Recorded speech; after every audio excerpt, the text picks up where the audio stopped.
President Wutke, ladies and gentlemen. I'm pleased to have this opportunity to address the General Assembly of the EU Chamber of Commerce in China. You play an essential role in promoting the views and interests of European business. We rely on your valuable insights, especially in these challenging times. The EU and China remain key trading partners. Our bilateral trade has proven to be resilient and remarkably dynamic. It reached a value of 696 billion euros in 2021. Every day, EU companies ship on average about 600 million worth of goods to China. In the other direction, China sells about 1.3 billion euros worth of goods to Europe daily. This shows how significant the EU market is for China. This is especially important when domestic consumption is under pressure. In a wider sense, EU-China engagement remains essential for addressing global concerns like food security and climate change. However, we are faced with a number of challenges and concerns at the present time. This year's EU-China summit was clearly not business as usual. Russia's barbaric and illegal aggression against Ukraine was at the core of discussions.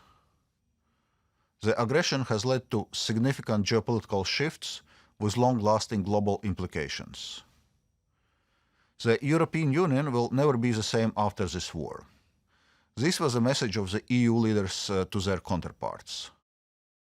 The war affects how we see ourselves and our partnerships. It will impact on the future of international relations as well as global trade and economic cooperation. While Europe is dealing with the war, I understand that the focus in China is on managing the COVID-19 outbreak. In this context, we are attentive to your views. Your position paper from last year, as well as recently released survey on COVID-19 and the war in Ukraine, provide valuable insights. We have noted that China's COVID-19 containment measures had a negative impact on overall operations for 75% of respondents. The survey indicates that despite the difficulties, for the moment the majority of European companies remain committed to China in the long term. However, we also understand that China's COVID-19 measures have made it less attractive destination for investment for 78% of respondents. Some investments are put on hold also because of lack of predictability. I understand that a number of European companies have opted for further onshoring in China. Companies are localizing many functions in order to shelter themselves from COVID-19 related disruptions and geopolitical risks.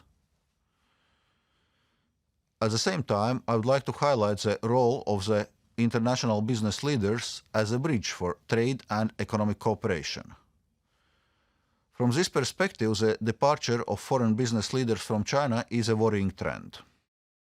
There are also other difficulties facing European businesses in China. This includes the increasing politicization of the business environment. The growing emphasis on domestic demand is another concern. And self-sufficiency considerations seem to dominate over economic reforms and market opening. Also, politically speaking, we have seen better times for EU-China relations. China's sanctions on MEPs and entire subcommittee of the European Parliament and academics are highly problematic. It is a key obstacle for the ratification of the Comprehensive Agreement on Investment with China. Similarly, Beijing's unilateral measures against Lithuanian trade are a cause of deep concern. The EU has taken this case to the World Trade Organization. Having said that, not engaging with China is not an option. We have to be able to discuss issues that we agree on and those we disagree on. This is why the EU stands ready to work on the high-level trade and economic dialogue. We believe this dialogue is needed to better our relationship and for addressing global challenges together. To conclude, I wish you a productive General Assembly and I look forward to continuing the work closely with you on the years to come. Thank you.